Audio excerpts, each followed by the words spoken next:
Agradecemos ao Medinesp pelo convite e dizer que nessa tarde nós temos uma missão árdua, como colocou a nossa irmã na sua fala, né? Falarmos das questões existenciais, daquelas mais profundas do nosso ser, num curto espaço de tempo, né? Mas o tema que nos foi proposto é o homem em plenitude, o problema do ser, em Leon Denis. Ao observarmos essa figura do universo, da grandeza da obra divina, quase que como espontaneamente surgem em nós os questionamentos mais profundos de nosso ser. Quem somos nós? De onde viemos e para onde eu vou? Questionamentos estes que, na maior parte de nossa existência, muitas vezes ecoam sem respostas e que fazem, muitas vezes, de nós levarmos uma vida vazia e sem sentido. Buscando auxílio na filosofia, que é quem trabalha essa questão do ser de uma maneira bem específica, nós vamos encontrar esse questionamento, primeiramente, lá no pensamento de Parmênides, quando ele diz: o ser é ou o ser não é? Como uma resposta ao devir de Heráclito, quando ele nos dizia que tudo no mundo está em transformação e em movimento. Parmênides nos diz que é impossível termos um conhecimento seguro a respeito daquilo que está em constante modificação, que está em constante devir. Heráclito nos dizia: ninguém se banha na água do rio duas vezes, né? Na mesma água do rio duas vezes.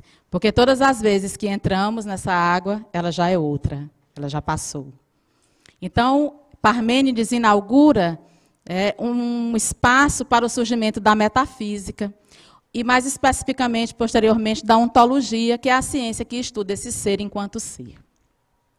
Sócrates, ao trazer o problema do ser, do cosmo para o antropos, para o homem, ele vai inaugurar um novo período na história da filosofia, centrando todo o seu pensamento na questão humana. Quem somos nós? O que viemos fazer aqui? Qual o nosso papel dentro dessa existência? E ele diz que o nosso objetivo principal deve ser o encontro dessa essência, daquilo que nos faz humanos, em contraposição a doxas, a meras opiniões. Porque a essência ela é imutável. E aí Platão vai nos dizer que esta essência ela vai estar no mundo das ideias, dando um caráter divino ao homem, né? Na Idade Média, essa questão do ser, que foi um período marcado pelo domínio da Igreja Católica, ela coloca o ser humano, embora tendo uma natureza divina, como um ser decaído, banido do paraíso por conta do pecado original. E até hoje, muitos de nós traz marcado em nosso ser essa questão do pecado original, que muitas vezes nos impede de avançarmos, como se nós já fôssemos predestinados, marcados por um pecado que nos aprisiona. René Descartes, né, que é um dos precursores do iluminismo, no Cogito, quando ele diz penso, logo existo, ele vai marcar uma nova ideia de homem, dando uma visão mecanicista e reducionista de homem, reduzindo esse homem a um corpo material. E no iluminismo, foi a época do apogeu da ciência, ele vai marcar as bases da ciência moderna, dando uma noção de pessoa que passa a ser pensada como racional, livre e responsável pelos seus atos. Kardec, na época do surgimento do iluminismo, né, um pouco depois, posterior no século XIX, ele vai nos dizer que o homem ele é um ser racional, mas é um ser marcado por um espírito livre, por um espírito responsável. E Leon Denis vai trabalhar também, que era contemporâneo de Kardec, essa ideia do ser integral, né, do homem integral, que é onde nós vamos fundamentar a nossa fala da tarde de hoje. O existencialismo, como contemporâneos também de Leon e Kardec, ele nos coloca que a existência precede a essência. Sartre, que é o principal representante do existencialismo, ele vai nos colocar que nós somos seres de vivência. Nós não nascemos destinados, nós nos construímos ao longo dessa vivência. Por isso é que ele diz, a existência precede a essência, e daí o nome existencialismo, como uma supervalorização dessa existência, retirando todo o caráter espiritual dessa ideia de homem. Edgar Morin, ele já vai nos propor uma ideia diferente de homem, né? Ele nos fala de um homem que passa a ser pensado em sua dimensão racional, mas também nos termos afetivos, emocionais, sensíveis. Ao lado do Homo sapiens aparece o Homo demis, né, que é esse homem que sente, um homem sentimental. E Michel Foucault, também um francês, ele vai nos dizer que hoje em dia nós perdemos até a nossa subjetividade. Hoje a nossa subjetividade nos é dada através das ideologias. Quem nós somos, os nossos gostos, o que pensamos, tudo isso é ditado por ideologias que têm por objetivo mascarar essa ideia de homem integral. Teilhard de Chardin, ele nos diz que já somos seres, não somos seres humanos vivendo uma experiência espiritual, e sim somos seres espirituais vivendo uma experiência humana.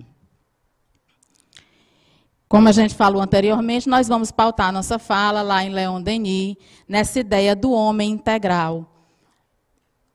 E lá no livro Brasil, Coração do Mundo, Pátria do Evangelho, de Humberto de Campos, né, que chegou até nós através da Lavra Mediúnica de Francisco Cândido Xavier, ele nos diz o seguinte: segundo os planos de trabalho do mundo sensível, o grande missionário Allan Kardec, no seu maravilhoso esforço de síntese, contaria com a cooperação de uma pleiade de auxiliares de sua obra, designados particularmente para coadjuvá-lo nas individualidades de Jean-Baptiste Rusteng, que organizariam o trabalho de fé, de Leon Denis, que efetuaria o desdobramento filosófico, de Gabriel Delany, que apresentaria a estrada científica, e de Camille Flammarion, que abriria a cortina dos mundos, desenhando as maravilhas das paisagens celestes, cooperando assim na codificação kardeciana no Velho Mundo e dilatando-a com os necessários complementos.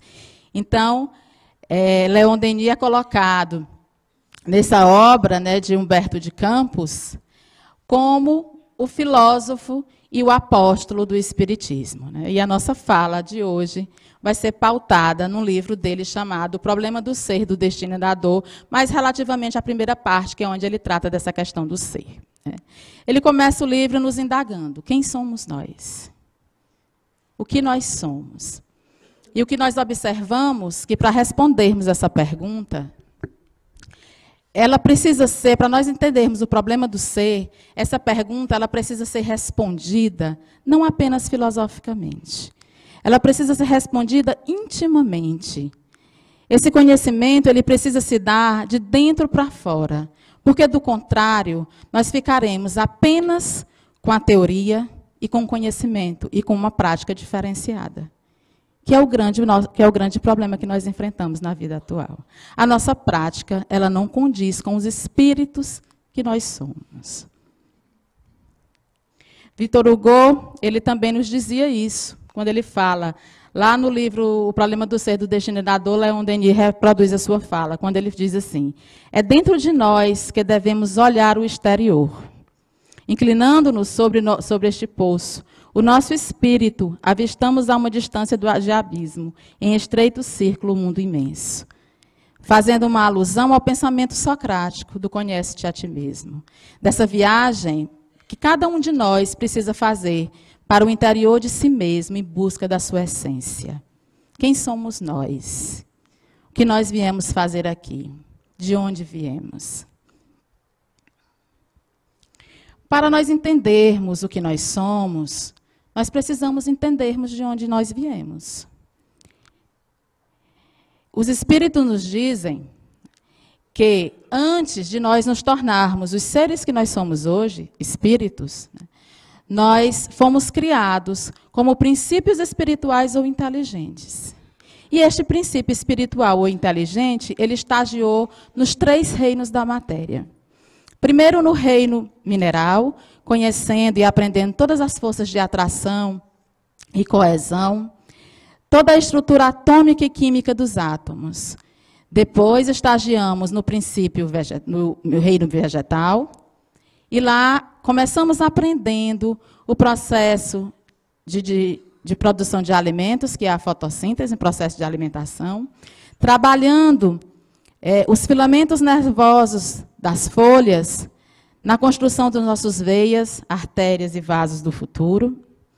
E daí estagiamos no animal por milênios, aonde os espíritos nos falam que, enquanto no animal, esse princípio inteligente, que antes evoluía em grupo, passa a evoluir individualmente. Se torna espírito com E maiúsculo. Adquire uma individualidade, para daí dar prosseguimento à sua evolução espiritual. E aí Leon Denis nos diz: o espírito dorme no mineral, sonha no vegetal e acorda no animal. Colocando o nosso processo de evolução como algo que precisa ser seguido. E aí ele nos fala também, lá no problema do ser, nos pergunta, e o pensamento? Ele também evolui conosco? Ele faz parte desse processo de evolução? Sim. Né?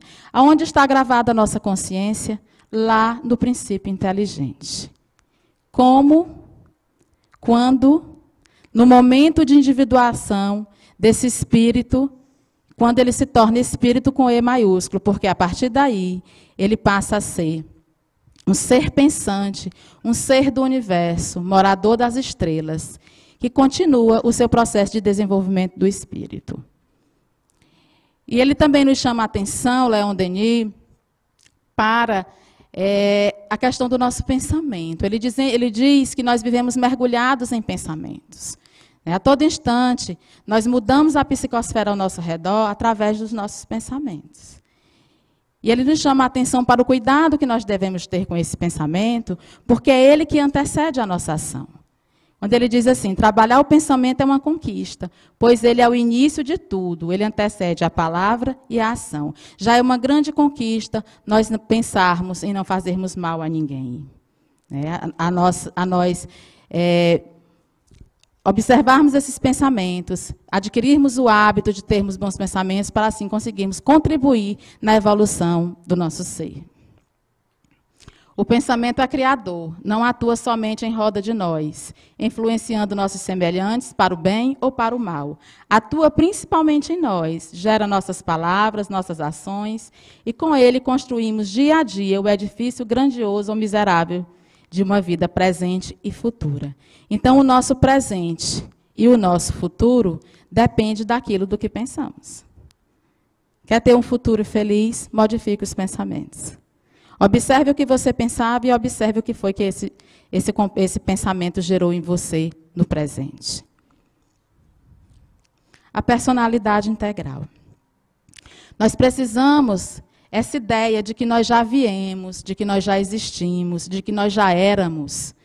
Ela é muito importante para a compreensão do autoconhecimento. Eu tenho que compreender, nós precisamos compreender que nós não morremos. O que morre é a nossa persona, como nos falava Jung. É essa máscara, é essa personalidade que eu vou adquirindo através das minhas reencarnações. Mas eu, enquanto ser pensante que sou, aglutino todas as conquistas dessas vivências passadas e continuo. Então, a Cacilda de hoje, professora de filosofia, ela já animou várias outras personalidades. E essas personalidades, elas foram muito importantes para a construção do ser que eu sou hoje. E a partir daí, a gente tem condições de compreender alguns dos nossos comportamentos. Por que em determinados momentos eu ajo de determinada forma, não reconhecendo aquele traço de comportamento em meu ser? Porque ele já faz parte de uma vivência passada. Nós somos um conjunto, a nossa personalidade integral, ela é um conjunto das nossas vivências, das nossas personalidades anteriormente já vividas. E aí ele dá um conceito de personalidade integral. É um resumo, um conjunto, uma somatória dessas personalidades vivenciadas e experienciadas pelo Espírito. E aí ele vai nos falar da evolução e finalidade da alma. Qual é o objetivo da evolução e da finalidade de nossa alma? A perfeição. Quando nós fomos criados simples e ignorantes, nós fomos destinados, nós tivemos uma destinação. E essa destinação é a perfeição. E o que nós podemos fazer, meus irmãos, é ingenuamente atrasar isso. Com a nossa ignorância. Todos nós, um dia, seremos espíritos puros. Nem que nós teimemos em não evoluir. No máximo, você estaciona. Ninguém regride nas conquistas que o seu espírito já possui, que o seu ser já possui. No máximo, eu estaciono. Então, ele diz, um dia todos nós seremos perfeitos? Sim. Agora, não é uma coisa assim que eu vá colocar na lista de presentes da cartinha do Papai Noel. Eu quero ser um espírito puro. Ou então não é aquela promessa que todos os anos a gente faz lá no final do ano. Próximo ano, eu, Cacilda, vou ser um espírito puro. Não. Leva tempo. A gente precisa estagiar em diversas personalidades, passando por esse processo evolutivo para conseguir adquirir isso. Mas um dia todos nós seremos perfeitos. Emmanuel diz, Chico pergunta a Emmanuel, na Era do Espírito, no livro A Era do Espírito, como entender a grandiosidade de Jesus. E aí ele conta que retirou Chico do corpo físico e levou ele na nebulosa de Andrômeda, que é a galáxia mais próxima da nossa. E aí Chico disse que quando chegou lá, viu sóis arrastando sóis e planetas. E aí ele conta que começou a ficar tonto e disse, que vontade de... Não, me leve novamente para casa para o meu cafezinho quente. Então a gente não consegue nem imaginar a grandeza de um espírito como Jesus. O ser mais perfeito que já pisou sobre a terra. E um dia todos nós seremos igual a ele? Seremos. Jesus passou por um processo de evolução assim como nós estamos passando. E um dia, sim, seremos igual a ele, que é nosso modelo e guia. Então, Denis nos diz que essa evolução do pensamento ela é um processo natural, que nós adquirimos ele através da personalidade integral, através das várias vivências, e cuja destinação, a finalidade de tudo isso, é a nossa perfeição. É a aquisição desse homem integral, desse ser em plenitude que ele nos fala. E nos coloca o espírito puro como consequência natural da nossa evolução. Ele nos fala tudo isso para nos perguntar, você se conhece? E aí a gente se conhece? Você sabe da sua trajetória no mundo? Você tem consciência de que não é só um corpo vivendo uma única experiência? A gente compreende de onde nós viemos? E aí, quando nós chegarmos a essa categoria de espírito puros, vamos governar mundos, planetas, assim como Jesus. Nós não ficaremos no ócio, viu, minha gente? A condição de espírito puro nos delega trabalho e muito. Esse homem integral é esse ser consciente, né, que é um espírito trino, que é possuidor de espírito, perispírito e corpo físico. Eu não sou uma massa biológica, eu sou um ser que pré-existe e sobrevive à morte biológica. A condição de espírito puro se dá necessariamente como consequência do processo de evolução, como a gente falou. E aí, para onde nós vamos? O problema do destino. Para onde eu vou? Muitos de nós temos medo da morte. Justamente por medos desta destinação a que nós somos legados. Esquecendo que, como nós falamos anteriormente, a única destinação absoluta que nós possuímos é a destinação da perfeição. Mas muitos de nós, ainda por conta daquela ideia arraigada em nosso ser, do pecado original, de que todos nós erramos, ainda tem em mente aquela ideia equivocada de que após a morte, nós vamos ser castigados. Ninguém sabe o que é que nos espera depois da morte. Por isso esse medo, esse temor. E nós precisamos ter em mente que a morte, ela é um processo natural da vida. Que após a ela, nós estaremos os mesmos, ou melhor, melhores. Porque passamos por mais uma encarnação e, consequentemente, adquirimos várias aquisições de que nosso espírito necessitava.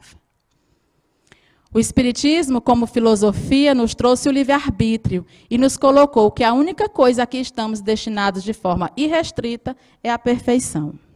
Como atingi-la? Através das vidas sucessivas. E por isso mesmo ela é uma obrigação evolutiva.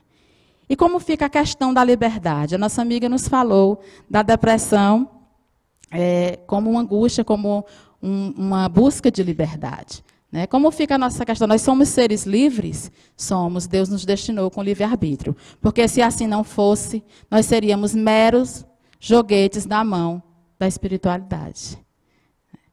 Nós somos livres para escolhermos as provas pelas quais passaremos. Agora, a maneira como eu encaro essa prova é a liberdade sua.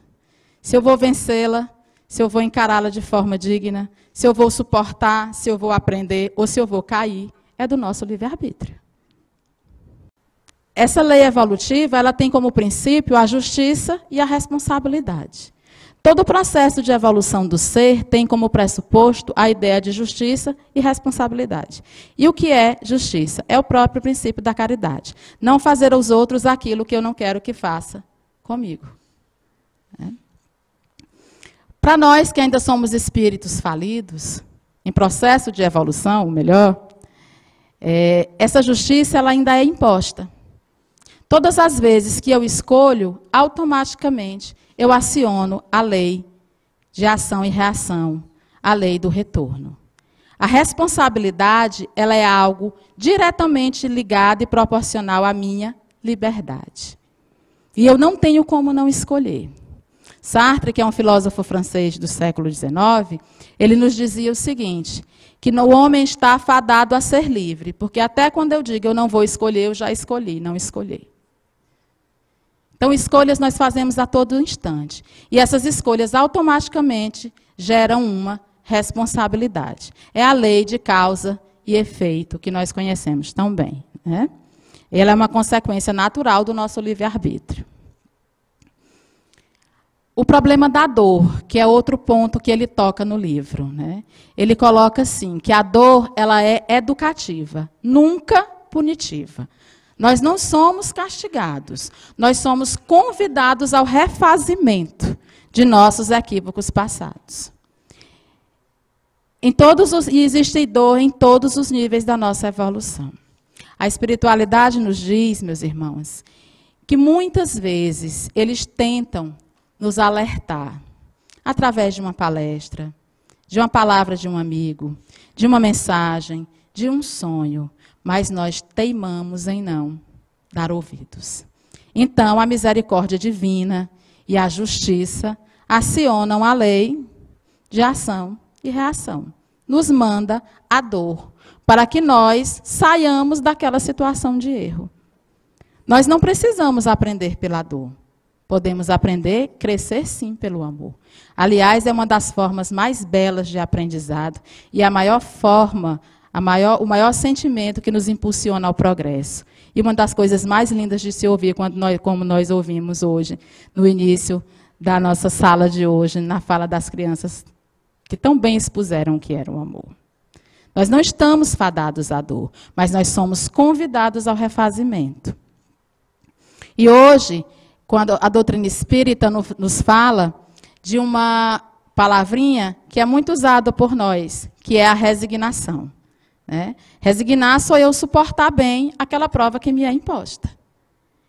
Porque a gente ainda tem aquela ideia arraigada no nosso ser de que nós precisamos sofrer, e existe até um chavão de que diz que espírita gosta de sofrer. Né?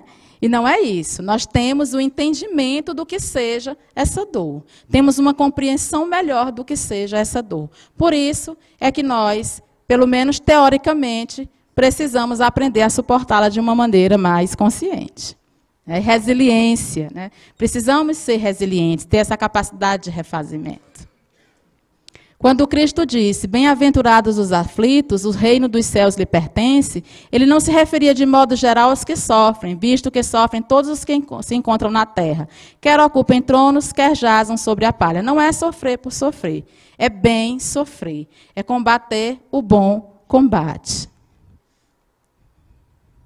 Então, se nós tivermos essa compreensão, que as vidas sucessivas, elas nos impulsionam, elas são elementos do progresso, e que muitas vezes nós precisamos dessas provas e expiações nessas vidas que nos são oportunizadas, e que essas oportunidades, elas estão sempre pautadas na justiça e na responsabilidade, nós passamos a entender o nosso destino como lei, e não como fatalidade. Está aqui o nosso livre-arbítrio, que é sempre mediado pelo amor e pela dor, como nós falamos anteriormente. Esse livre-arbítrio, ele também é pautado pela nossa vontade e pela nossa consciência. Se nós escolhemos o amor, estamos acertando. Se escolhemos o que não é correto, isso vai gerar em nós automaticamente a dor, como oportunidade de refazimento. E aí o amor, ele coloca na última parte, quando ele fala sobre as potencialidades da alma. Esse sentimento tão nobre, que vai nos permitir o refazimento. Quando ele diz, quando Jesus, quando Pedro nos diz na primeira epístola, que o amor cobre uma multidão de pecados. É verdade. É graças ao amor que nós temos a oportunidade de refazimento. É graças a esse amor que nós recebemos por misericórdia divina aqueles que numa vida anterior ou nos fizeram mal ou que nós fizemos mal, e que nós conseguimos modificar esse sentimento de mágoa e transformá-lo em amor. Então é Ele sempre que vai modificar e que vai impulsionar o nosso progresso de uma forma plena e eficaz. E aí a gente se pergunta, volta para a nossa tela lá do início, e tentamos responder aquelas 3 perguntinhas que nós fizemos lá no início da nossa fala. Afinal de contas, quem somos nós? Um espírito eterno, que evolui ao longo dos processos reencarnatórios e que está destinado à perfeição.